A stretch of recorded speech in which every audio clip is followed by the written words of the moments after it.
चौधरी जिंदाबाद जिंदाबाद जिंदाबाद शहनवाज चौधरी जिंदाबाद जिंदाबाद जिंदाबाद शहनवाज चौधरी जिंदाबाद जिंदाबाद जिंदाबाद।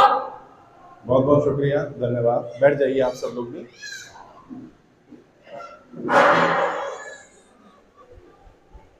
राजीव जी का बहुत बहुत आभार, जिस तरह से उन्होंने ब्रीफ में लगभग सभी बातें बताई। दो चार बातें ऐसी हैं जो मैं बताना चाहता हूं, हाँ नोट करना चाहें, वीडियो रिकॉर्ड करना चाहें तो कर लें, काम आएगी आपके, क्योंकि ये वो बातें हैं जो शायद फेसबुक पर, यूट्यूब पर आपने मुझे सुना होगा, लेकिन आज मैं समस्याओं के साथ समाधानों पर भी बात करना चाहता हूं। ये समस्या कैसे आई, हम कर्जे की दलदल में कैसे फंसे, ये सबको पता है। नोटबंदी के कारण, जीएसटी के कारण, लॉकडाउन के कारण व्यापार बंद हुआ, नौकरियां छूटी, इस कारण से लोग कर्जे की दलदल में फंसे हैं, ये बात सही है। जितना ये सही है कि आप कर्जे की दलदल में फंसे हैं, उतना ही ये भी सच है कि इसमें आपकी गलती नहीं है। आप कर्जे की दलदल में फंसे, इसमें आपका दोष नहीं है। अपने आप को दोषी मत ठहराओ, अपने आप को जिम्मेदार मत ठहराओ, इसमें आपकी गलती नहीं है। और मैं ऐसा क्यों कह रहा हूं, उसके मेरे पास कुछ तर्क हैं, कुछ कारण हैं।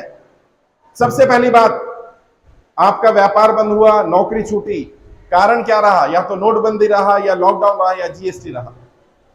नोटबंदी आपने नहीं करी, लॉकडाउन आपने नहीं लगाया, जीएसटी आपने नहीं लगाया। जब इनमें से कोई काम आपने नहीं किया तो इसकी सजा आपको नहीं मिलनी चाहिए। इसके लिए आप जिम्मेदार नहीं है, आप और आपका परिवार दोषी नहीं है। दूसरी बात, भारत के संविधान के हिसाब से ना तो कर्जा लेना अपराध है, और यदि आप कर्जा नहीं चुका पा रहे हैं तो यह भी कोई अपराध नहीं है। आपने कोई गुनाह, कोई अपराध नहीं कर दिया, अपने आप को दोषी नहीं ठहराना। यह नहीं मानना कि आप कर्जा नहीं चुका पा रहे तो आप अपराधी हैं, आप दोषी हैं। कर्जा ना चुका पाना एक गलती है, एक मिस्टेक है, अपराध नहीं है।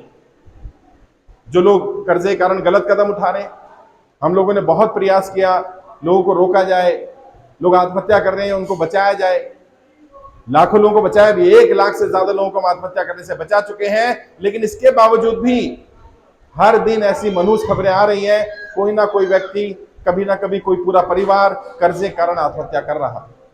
अब आपकी जिम्मेदारी क्या है? आपकी जिम्मेदारी है, आपने अपनी रक्षा करनी है, अपने आप को बचाना है, और साथ ही साथ आपकी जिम्मेदारी है हर उस व्यक्ति तक जानकारी पहुंचाइए जो कर्जे के कारण परेशान है। लोगों को बताइए कर्जे के कारण परेशान है तो कोई गलत कदम नहीं उठाना।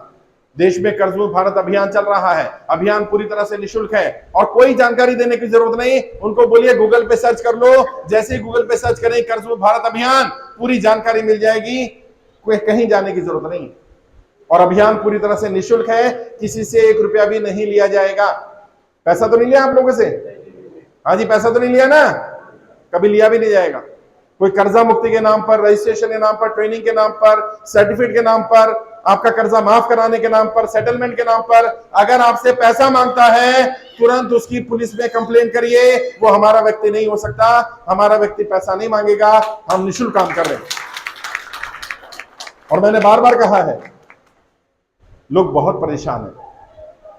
पता है मध्य प्रदेश में क्या चल रहा है, गुजरात में क्या चल रहा है, महाराष्ट्र में क्या चल रहा है? साहूकार लोग व्यापारियों को तंग कर रहे हैं, और कितना तंग कर रहे हैं। व्यापारियों को बोलते हैं यदि आपने कर्जा लिया और आप कर्जा नहीं चुका पा रहे, किस्त नहीं चुका पा रहे, तो अपनी बहन को, अपनी बेटी को, अपनी बीवी को भेज दो हमारे पास, हम कर्जा वसूल कर लेंगे। सोचिए, कर्जे के कारण बहन बेटियों की इज्जत के साथ खिलवाड़ हो रहा है और सरकार चुप बैठी है। हम भी चुप बैठ जाएं, ऐसा होने वाला नहीं है। यह अन्याय है, यह अत्याचार है, इसके खिलाफ बोलना पड़ेगा, अपनी बात रखनी पड़ेगी। और जो महिलाएं, जो बहनें मेरी बात सुन रही है, मैं उन्हें कहना चाहता हूं, बहनों घबराओ मत, तुम्हारा भाई तुम्हारी लड़ाई लड़ रहा है, मैं तुम्हें कर्जे की दलदल से बाहर निकालूंगा। कोई गलत कदम किसी को नहीं उठाना है, और कोई अगर आपके साथ अन्याय कर रहा है, अत्याचार कर रहा है, आपको गलत करने के लिए बोल रहा है, तुरंत उसकी जानकारी हमें दो, तुरंत पुलिस के स्टेशन में उसकी कंप्लेंट कराओ।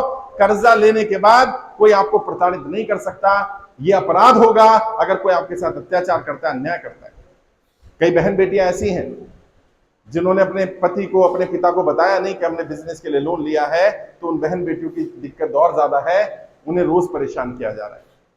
अभी मैं महाराष्ट्र गया, छोटे छोटे बच्चे साहब, पति एक्सपायर कर गया है, बैंक वालों ने एक बात नहीं सुनी, बच्चों को घर से निकाल दिया, बच्चों के सर से पिता का साया चला गया और बच्चों के सर से छत भी छीन ली।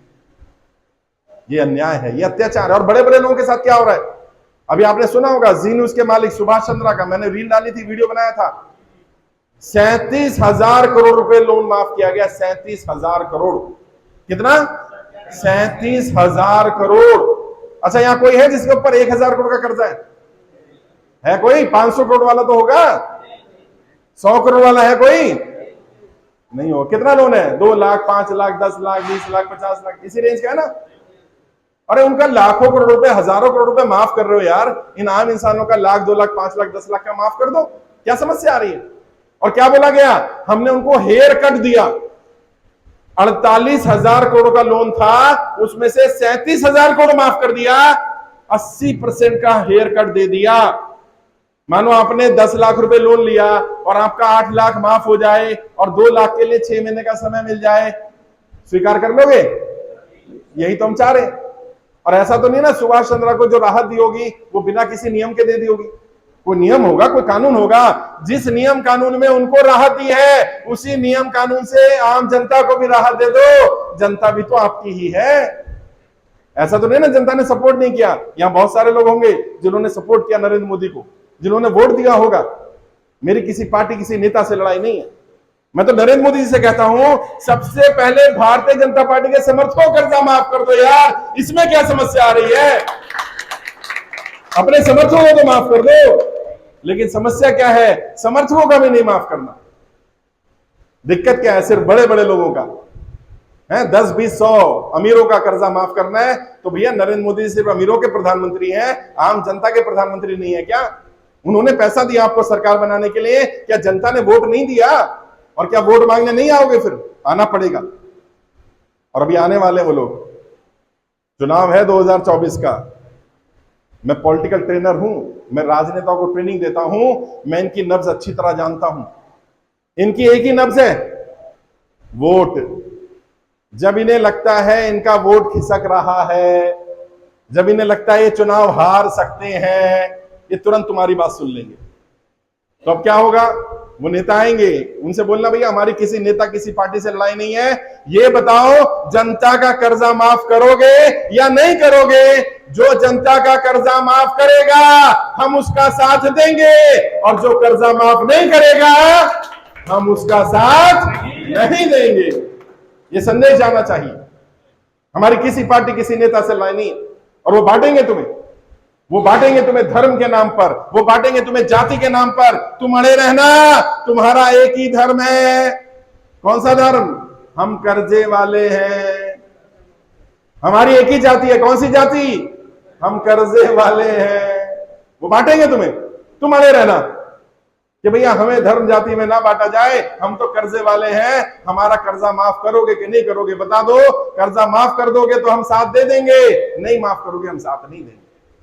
और मैं यहां से जम्मू कश्मीर में आया, मेरी कोशिश ये थी और भी जिलों में जाऊं, लेकिन क्योंकि व्यस्तता है, कार्यक्रम और भी होते हैं, फिर भी मैंने तय किया था कि एक बार जरूर जम्मू आऊंगा, लोगों से मुलाकात करूंगा।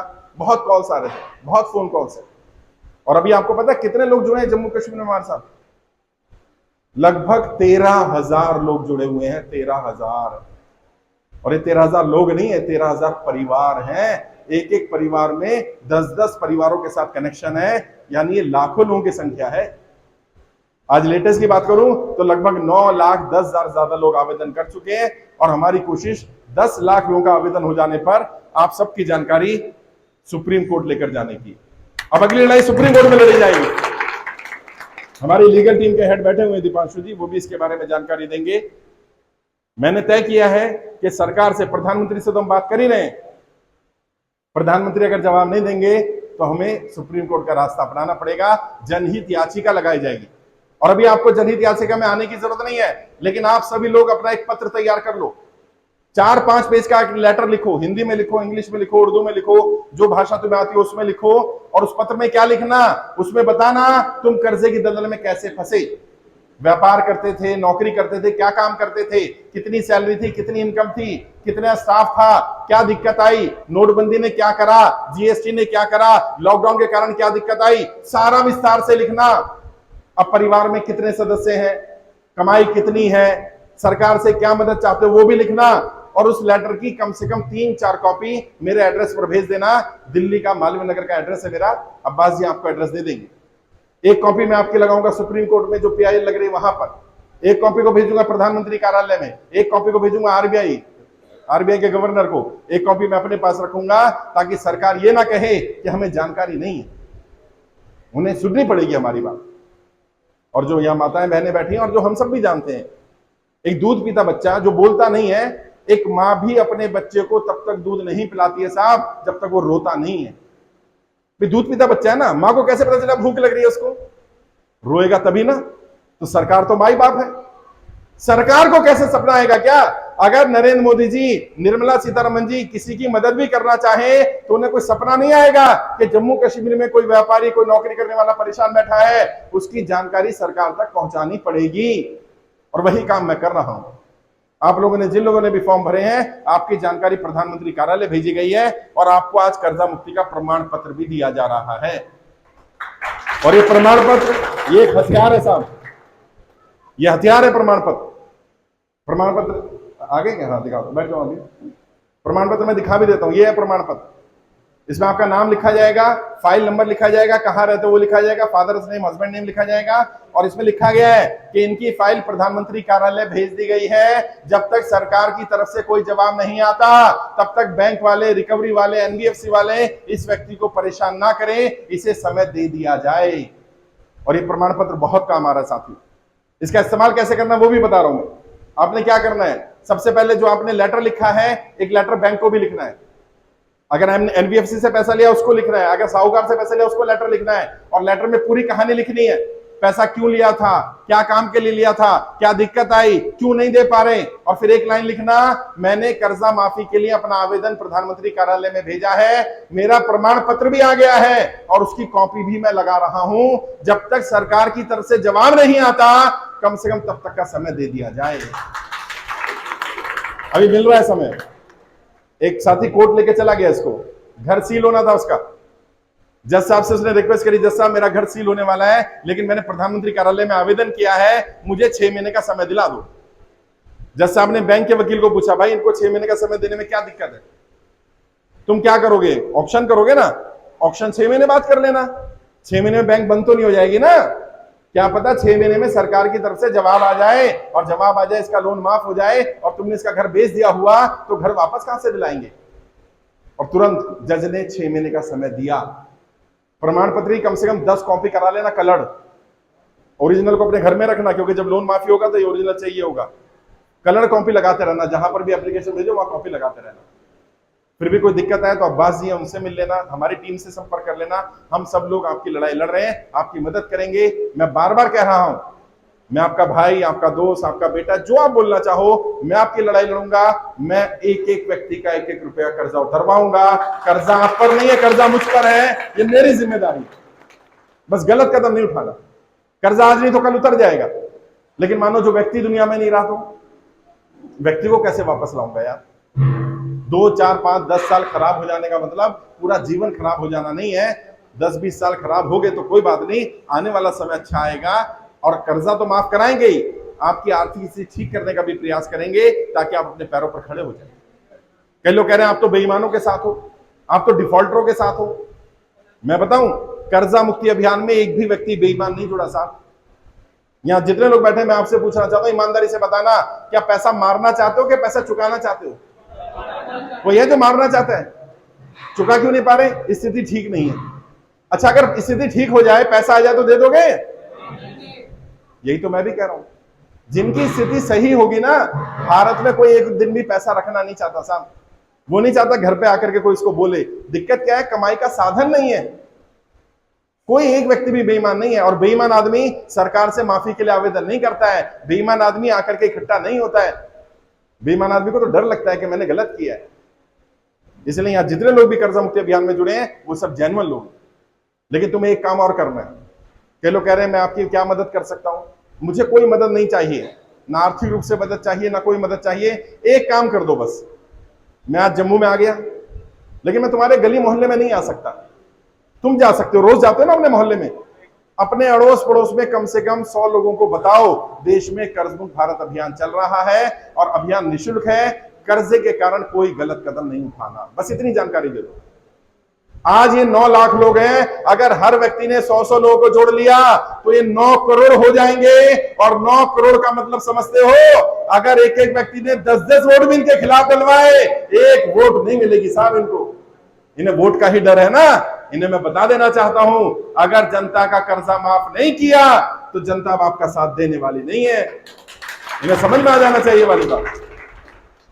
और हमारी किसी नेता किसी पार्टी से लड़ाई नहीं है, हम तो उसके साथ है भी है जो जनता का कर्जा माफ करे। हमारी तो एक ही मांग है, जनता कर्जा माफ होना चाहिए। जिनका कर्जा माफ ना हो सके उन्हें 2 वर्ष का समय दिया जाए। आज जितने लोग भी आए, अब्बास जी से कहूंगा, अब्बास जी इनका एक व्हाट्सएप ग्रुप बना देना। आज आप सबको एक व्हाट्सएप ग्रुप में जोड़ लेंगे।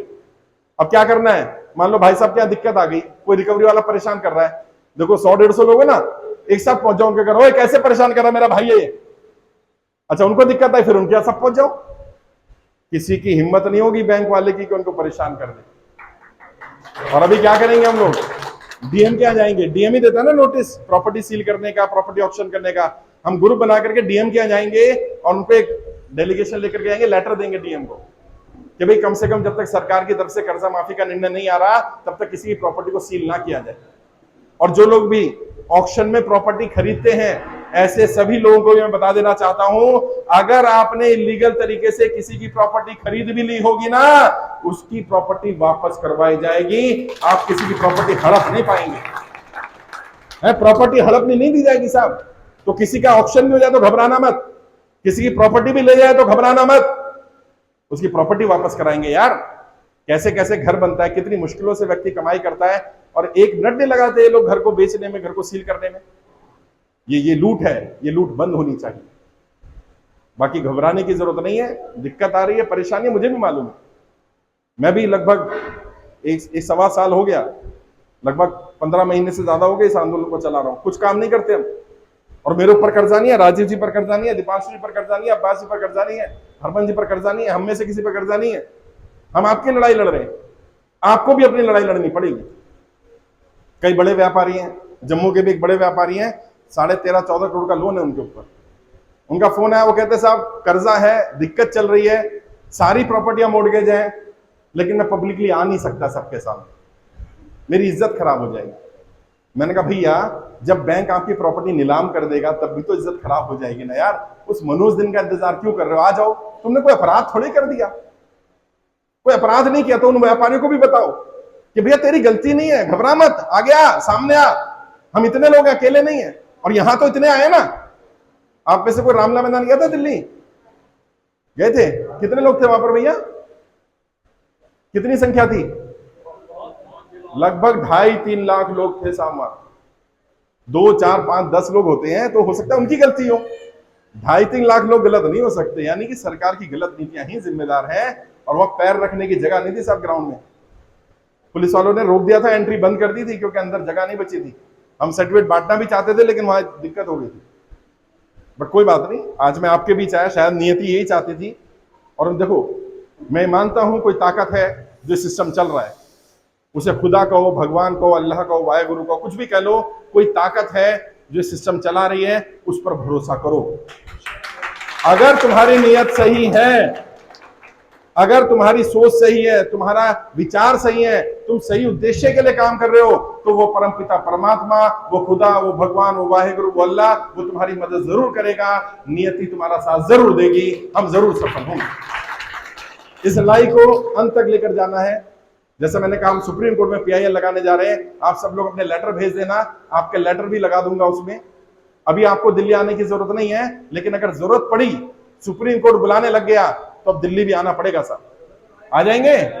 कितने लोग आ जाएंगे? हाथ खड़े करो जरा पता चले। अरे इतने सारे लोग आ जाएंगे बस। और अब की बार अगर आ गए ना तो एक दिन के लिए नहीं आना है, वहीं बैठ जाएंगे प्रधानमंत्री के घर के बाहर। भैया बहुत बहुत शुक्रिया, धन्यवाद। और इस लड़ाई को अंत तक लड़ेंगे साहब। किसानों ने साबित कर दिया कैसे कानून वापस होते हैं, बैठ जाएंगे जाकर के। और प्रधानमंत्री तो हम सबके प्रधानमंत्री है ना। प्रधानमंत्री को बोले भाई खाना खिलाओ, हमारे पास तो खाने के लिए कुछ है नहीं, हम आपके घर आ गए, या तो कर्जा माफ कर दो, नहीं तो हम बैठे यहीं पर। हमारी कोई और लड़ाई नहीं है। और जो लोग कह रहे हैं आप राजनीति कर रहे हो कर्जा मुक्ति के नाम पर, तो भैया मैंने पहले दिन ही कहा है ये एक राजनीतिक मुद्दा है और इसका समाधान राजनीति से ही निकलेगा। और अगर किसी को लग रहा है मैं राजनीति कर रहा हूं तो ये आरोप मेरे लिए बुरा नहीं है। मैं तो कह रहा हूं हाँ मैं राजनीति कर रहा हूं, मैं बांटने की राजनीति तो नहीं कर रहा, मैं धर्म की राजनीति तो नहीं कर रहा, मैं जाति की राजनीति तो नहीं कर रहा, मैं तो लोगों की समस्याओं के समाधान की राजनीति कर रहा हूं। और अगर ये राजनीति है तो हर राजनेता को ये काम करना चाहिए, हर राजनेता को समस्या का समाधान करना चाहिए। मैं इस लड़ाई को लड़ूंगा और राजनीति ट्रेनर हूं तो मैं ये भी बता देना चाहता हूं, अगर उन्हें लग रहा है मेरी राजनीति नहीं करनी मुझे या उन्हें समाप्त करनी है तो मैं रास्ता बता रहा हूं।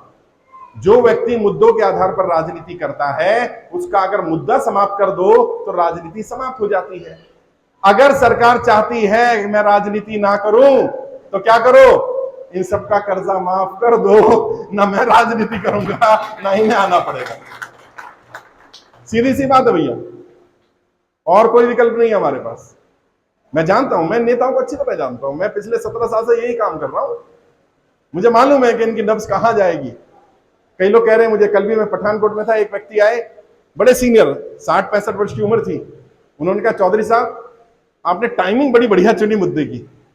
मैंने कैसे, कह रहे 2024 का चुनाव आने वाला है, नेता दरवाजों पर आने वाले हैं, जनता सवाल करेगी। मैंने हाँ यही तो मैं कह रहा हूं।